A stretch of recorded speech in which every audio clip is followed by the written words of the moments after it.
মাঠের পর মাঠ পাকা ও আধা পাকা ইরিবোরো ধান দোল খাচ্ছে।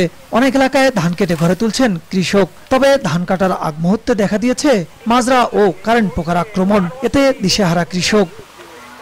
গাইবান্ধা সদর উপজেলার খোলাহাটি, কুপতলা, বল্লমঝাড় ইউনিয়ন ছাড়াও জেলার বিভিন্ন এলাকায় পোকার আক্রমণে শুকিয়ে বিবর্ণ হয়ে মারা যাচ্ছে ধান গাছ।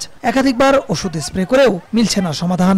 বিঘায় মনে করেন যদি আমরা 30 মণ ধান পাইতাম, কথাটা বলছেন সেই 30 মণের মধ্যে মনে করেন 10 মণও পাবে না। ধান একবারে ওটা ক্ষতি হয়ে গেছে কারেন্ট পোকায়। ওষুধ দিয়ে চেষ্টা করছি, সে ওষুধে কোনো কাজ হয়নি। কৃষকদের প্রয়োজনীয় পরামর্শ দিতে মাঠ পর্যায়ে কাজ চলছে বলে জানায় কৃষি বিভাগ। যে কোনো পরামর্শে বা যে কোনো সমস্যা তারা যেন আমাদের সাথে যোগাযোগ করে, সে ব্যাপারে আমরা মাঠে প্রচারণা সহ আমাদের যে গ্রুপ আছে, যে গ্রুপ 12টা গ্রুপ আছে, আমরা প্রতিনিয়ত আমাদের উপসহকারী কৃষি কর্মকর্তারা সেই গ্রুপে প্রতিনিয়ত তারা তাদের পরামর্শ দিয়ে আসতেছে। চলতি মৌসুমে জেলায় 1,29,000 20 হেক্টর জমিতে ইরিবোরো ধানের আবাদ হয়েছে।